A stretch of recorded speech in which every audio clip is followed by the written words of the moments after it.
How's it, Mzansi? Welcome back to SA Political Lens. It seems in South Africa, if you even whisper the word corruption, you put a target on your back. The latest one, Chairperson of SCOPA, Songezo Zibi. Exactly, John. Civil society organizations are up in arms. Zibi himself revealed that he's allegedly being followed and intimidated.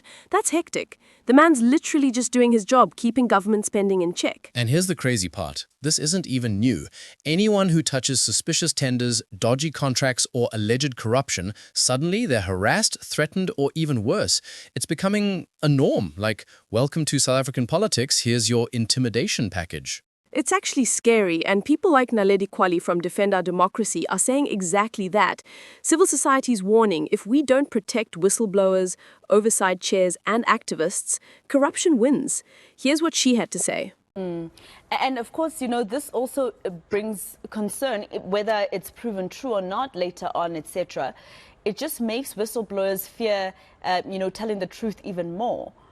And that's, Yes. the main way of getting rid of corruption is if a whistleblower speaks Yes. out. Yes, we have to create an environment that's conducive to people's coming forward. A lot of the lobbying that's been taking place around the whistleblower protection bill is to ensure that there is adequate protection from a legal framework perspective, but also that if we want to institutionalize a culture of ethical leadership, of transparency, and of people coming forward to say, I've come across this and this does not seem to be in line with policy, this does not seem to be in line with public procurement processes, this does not seem in line with what these funds were intended for when they were given to our institution. And then we have to create an environment where we rally behind whistleblowers, we shine the light on their need for protection, and we ourselves institutionalize and exemplify that need and that culture of whistleblowing. Otherwise, what ends up happening is that being corrupt ends up being more beneficial and safe than being a whistleblower. And once you find yourself in that circumstance, then people will stop coming forward. So obviously, whistleblowers are targeted to make sure that the truth doesn't come out, etc.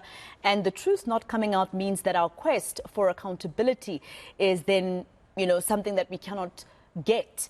What's Defend Our Democracy rather calling for to address these claims?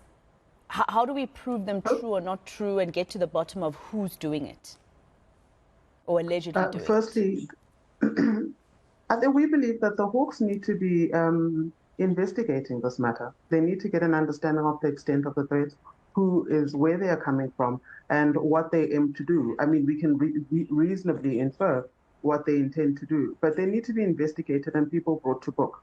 Because if you're not able to actually hold people accountable, not just for the corruption that could be taking place at the RAF, but for the threat that they're making against whistleblowers. Yeah, Sarah, and you know how we are in Mzansi. We make jokes to survive. But this one, it's not even funny.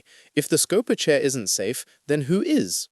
And remember, SCOPA isn't just another committee. They literally look at public funds. When Zibi asks, why was this money spent? Where's the receipt? That's when the heat comes. Mzansi, let's be real. Intimidation like this is meant to scare others into silence. But if we all keep quiet, corruption becomes untouchable. So salute to Songezo Zibi for standing his ground.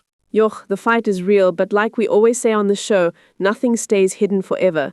So please like, share, and subscribe. Let's keep the spotlight shining.